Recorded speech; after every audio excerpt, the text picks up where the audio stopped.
Good day, Fleshy Mammals. In today's video, we are actually going to be going over the most recent patch notes for the next coming update, 7.7.0. I've already looked into this a little bit, and honestly, it is kind of exciting, so that's why I decided to make a video on it today. So anyways, without further ado, let's hop straight into this. So first up, we have the twins. And as you know, Twins is, I don't know. Twins sucks to play as. They have a lot of bugs. They have a lot of issues, visual issues. Most recently, they got kill switched because there was a glitch where if you used your ability, you would get stunned in place for the rest of the match. So they have always had issues. And this is hopefully the update that's going to fix it. So let's hop straight into this. So change. Reduce the time it takes to switch back to Charlotte to 1.5 seconds. So kind of just a quality of life update. Will make her feel better to play. Reduce the time it takes to unbind Victor to 0.75 seconds. Again, update, quality of life. Another change, reduce the time it takes to charge Victor's pounce to 0.85 seconds. That's actually pretty huge. Most twin mains actually would main the brown add-on, so he had a faster charge time. It looks like that is now base kit. New ability, added the ability to recall Victor at any point while he is unbound. That is honestly just a really big quality of life update. Good stuff. New, added the ability to change Victor and Charlotte near a hooked survivor. Okay. Oh, but then the anti-camp still works. Okay. I mean, yeah, I guess. I don't know. That's, you know, you're never going to actually just AFK near the hook survivor, so I guess it's okay. I mean, you're still going to go away. So I guess quality of life, so just in case you need to hop the Victor real quick. We got some more stuff down here. So another change, updates add-ons. We do not get to see that, but, you know, probably going to change, you know, the add-on or the changes that they did here. There, you know, it used to be add-ons, but I guess they're just going to be changed since they are now base kit. Another change, Victor's pounce no longer latches on the healthy survivors. Interesting. So I guess when he hops and hits you, it's gonna be just like, you know, how it used to be when you down a survivor, where you just do the cooldown animation but then keep going. And it looks like Victor can no longer be kicked after a successful bounce or pounce. That's, oh my god, that is gonna be annoying as hell. So they're gonna pretty much, it's gonna be kind of like Wraith, where he will, you know, he's sneaky, he'll sneak up on you, you know, ring his bell, boom, hit, and then, you know, if you're working on Joe with another survivor, boom, another hit. So it looks like he could just keep going, dude. New, Victor's pounce now latches on the survivors when they're in a dying state. So it looks like that is what this is. So it looks like there's an animation where they latch. Survivors can crush Victor during this to help the dying survivor, and Victor will automatically return to Charlotte after 20 seconds. I guess the intention is to make it so that he can't slug anymore by locking Victor on. So that, you know, slugging isn't going to be a problem anymore. Thank God. I mean, that is what made Twins so unbearable. I mean, all you have to do is send out Victor and just, you know, injure, and then down. It was so annoying. It looks like, as it says in the new dev note down here, that Victor will now be effective at injuring multiple survivors. So it's going to be like a faster Legion. And I am not a fan of Legion's gameplay in the first place. Honestly, that just sounds super annoying. And you know, survivor no longer is revealed by killer instinct. I mean, I don't know. That seems just like a really bad change to me. You know, Legion's already pretty boring in my opinion.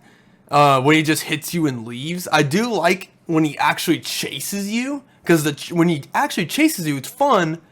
But when he hits you and just walks away, it's like, bruh. Like, I don't know, dude. That's just a little scuffed to me. And I don't know. I guess honestly we're just gonna have to see.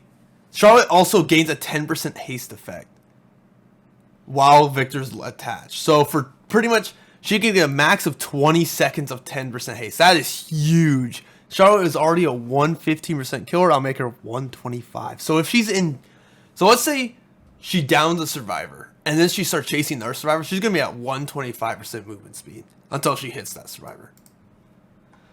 So that's going to be pretty crazy. And again, we're just going to have to see how it goes. And now it looks like the visual terror radius will now include Victor's grunts. That is good. Thank you.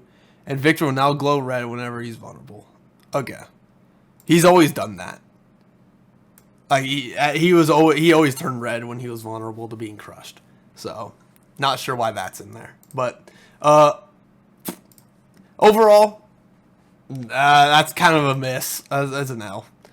But that'll take us on to Blight. So change, improve collision detection to reduce cases where Blight can slide off objects. So that just pretty much removes hug teching. So if you didn't know what hug teching was Blight, it is when you can like bounce. Let's say you're on a car in Autohaven. You know, you bounce against it and then you look down and then you bounce around the car. And it can, honestly, on the survivor side, it is super frustrating when something that just, you know, you're around the loop and then he pretty much is like a nurse and he just goes the other side and hits you. So, which, to be fair, that is a very high skilled thing to learn on Blight, but I will admit, being on the receiving end of it is not fun. But we'll see. You know, this is something you have to test. You know, if you read it, it's going to be like, okay, that doesn't really tell me anything, because you just have to actually see what it does. So we'll see. But from the survivor end of things, if this does remove hug teching, I think that is a lot better for the game. Because Blight will still be good. He still has really good mobility. I just don't think he really needs the hug tech, in my opinion. Haddonfield updated the map layout and overall size, and reduced the length of hedges and fences. I never really had any problems with the hedges and fences with the new Haddonfield. You know, that was when they originally reworked Haddonfield. That was the huge thing that they were working on. Those long ass fences that were super annoying. But, you know, now they're doing it again, which is good. That's always good. But I never really had a problem with the new one. Adjust various houses to reduce strength of strong loops. Thank God. It was so annoying. Whenever, especially if you were playing someone that didn't have any sort of mobility or traps. Like, these double windows in the current Haddonfield we have, they were literally impossible. They were so dumb. You would just have to Bloodlust 3 until you finally got a hit. And then you have to do it again at another house. So, I think this window, from the looks of it, it's still going to be strong. It's just, and now you have to mind game it, you know. Survivor's going to, you know, stand there until you either start moving towards them or they're going to fake the window and stuff. So, it's going to be a lot more mind gameable, which is how it should be. Add in new pallets and lockers along the edge of the map. Very good stuff. Updated street tiles to feature more pallet loops. I actually like that. I think the middle part should be like, you know, the hub area. That should be the area where like everyone's kind of looping and together. I hate that in the current version of Haddonfield, it's just everyone hides in the houses and you have to go find them and you have to loop around the house and stuff. So I think if we had more interaction in the middle and just, you know, had some edge palettes and less strong windows in the houses, that would be a lot nicer. And it looks like they are adjusting the palette loops in the park tiles. So they don't have an image of that up here, but we'll just have to see. From this image here, I kind of like how this looks so far. So again, we'll just have to see when the update comes live. And now it seems that we are to the perk section of the patch notes. I will say right off the bat, I have not read through this yet. But from I've seen it's decisive, adrenaline, and ultimate weapon that are being changed. So I'm very curious. I'm scared that they're gonna absolutely gut adrenaline, but we're just gonna have to see. Because hot take, adrenaline where it's at is fine. I think if killers are allowed to have NOED, survivors are allowed to have adrenaline, right? They both activate in the end game. So I think right now it's fair game, but again, let's go and see what they've done. But first up, let's talk about decisive. Increases stun duration to 5 seconds. And then they added a new stabbing animation. Thank you. As you guys know, I am like 80% killer main, but I think decisive for the past year has been an absolute joke. 3 seconds. I mean, when you're stabbing the killer and then falling off, that is like a second. So then the killer is actually stunned for 2 seconds in the current edition of Dead by Daylight. So if you were out in the open, you were screwed. You were absolutely screwed. And but if you did position yourself in a good area, then decisive worked wonders. But it looks like now they have updated to 5 seconds. So AK, it will be around 4 seconds once you finally hop off the killer. I think this is really good. This is going to make those, you know, when you're out in the middle of nowhere, it is going to make those situations so much better when you're getting tunneled and you need to use decisive. And if you're at a loop, yes, it'll be longer, but honestly, those 3 seconds were long enough to where, you know, you could get away as a survivor. So it really won't make that much of a difference in my opinion. And of course, if you want to avoid decisive, just don't tunnel. When you are tunneling, you are taking that risk. So I believe there is no reason to get mad when you get decisive strike. But overall, that's a good change. It says minor update here. That is a pretty big update in my opinion. That takes a pretty like okay situational perk to good. And again, this perk does, you know, you only get affected by it if you're tunneling. I mean, it gets deactivated in the end game. It gets deactivated when you're working on gens and stuff. So you only run into this if you are intentionally taking that risk. What's next? Oh, I am scared. I am scared. Come on. Again, I think adrenaline is fine where it's at. But let's see. Adrenaline no longer activates if you are hooked when the gates are powered. Reduces speed, boosts duration to 3 seconds. Adrenaline no longer causes you to wake up. Thank God. No, this is still useful. This is still... Adrenaline's still going to be good. I think adrenaline activating off the hook as a killer feels terrible. But this fixes that. This is great. Most of the time when adrenaline activates, you will not be on the hook. There is only very few cases where you are. So I think that is a absolute W. Reducing the speed duration to 3 seconds from 5. That's a good change. 5 seconds was a little overkill. And I think this is great. That is amazing. And then adrenaline no longer causes you to wake up. That doesn't really matter in this day and age. I think back then, before Freddy's rework, that was like a huge thing that would screw over one killer. But now, I mean, it doesn't really matter anymore. But yeah, this is a huge W. Wow, I feel I am so relieved. When I first heard that this perk was getting nerfed, I was scared. I was so afraid. But this is good. I think this is a balanced perk now. I think it was fine before, but I think this is, you know, more balance. You still get rewarded to making it to the end game. I think that's why I like Adrenaline so much. It's your reward for getting to the end game. And although this is no longer as big as a reward, it is still good. In situations now where it's useful, it will still be useful after this update. So I don't think Adrenaline's going to lose any of its pick rate. If I had to guess, it would be only like 10%. If even. Right? Like, it's still going to be up there in the top 10 perks. I mean, 10% is a little much. I'd say like 2%. But it's still going to be up there. It's still a great perk. Thank you. Again, we'll just have to see in the live version of the game if it's like actually a lot worse. But from what I'm reading right now, it is really good. Thank you, behavior. This is an amazing change. And next up, we have Ultimate Weapon with a medium update. Wow, this is a medium. I agree. Medium update.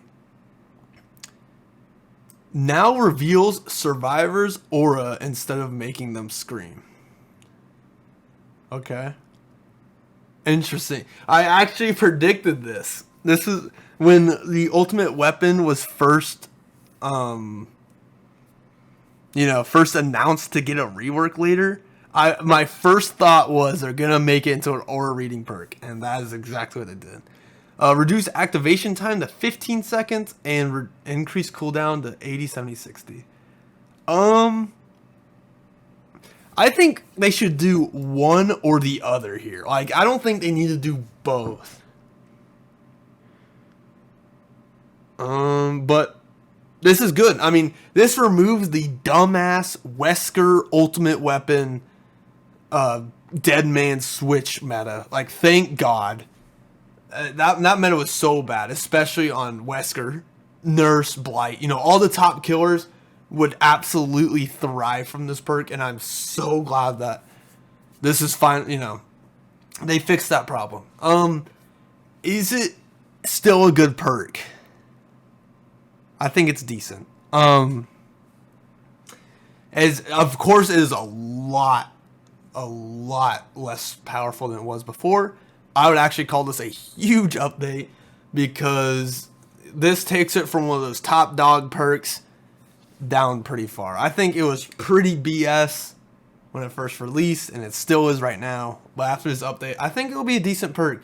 It's just countered by distortion, and you won't see random people using Calm Spirit just to counter one perk, while at the same time having teammates that have 30% increased time on all actions other than generators and healing.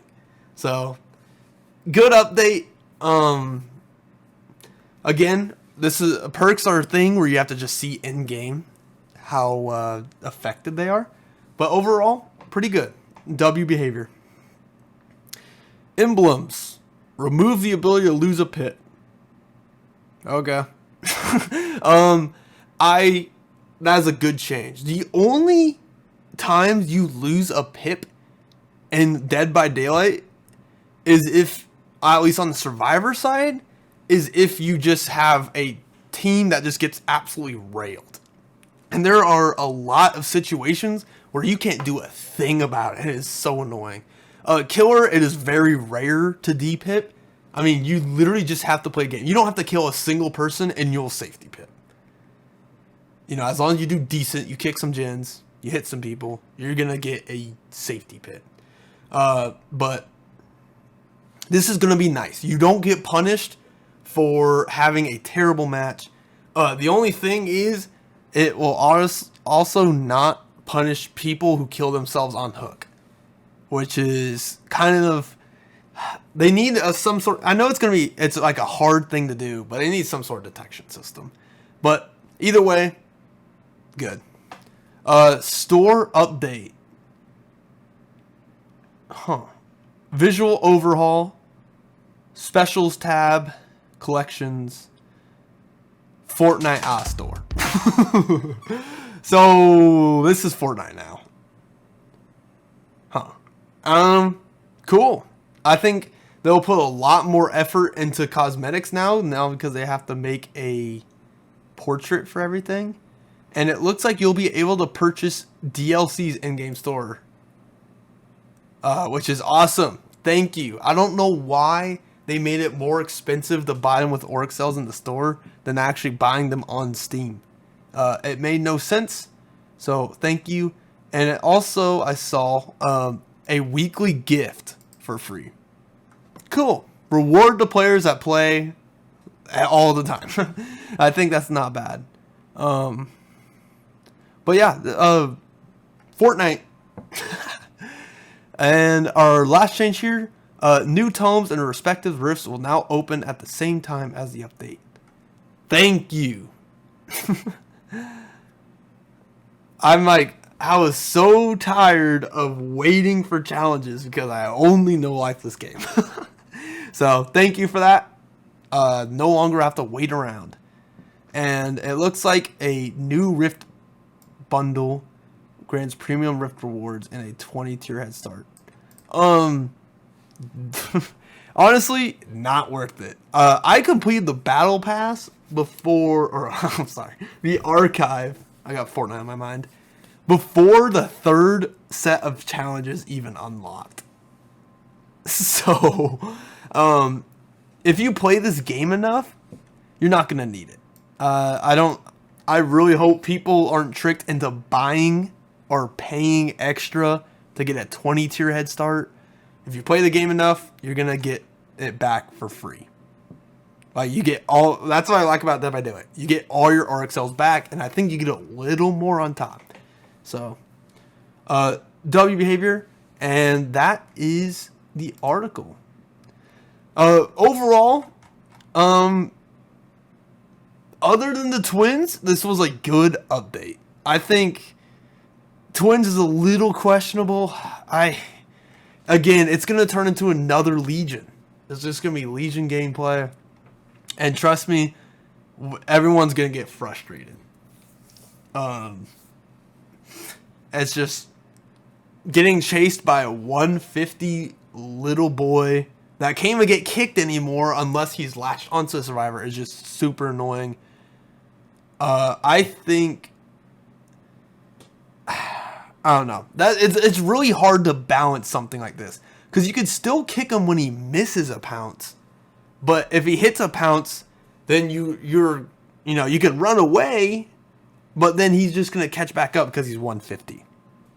But again, we're just gonna have to see. Blight, good change. We're gonna have to see. I mean, he's gonna feel bad on the killer end, but on survivor end, he's gonna be good. Haddonfield, good. Perks, good. I was scared for Adrenaline, but now I feel a lot better. And emblems, yeah, good. I think this is good overall. Store, FORTNITE, and archives. Thank you. I like to waste my life away.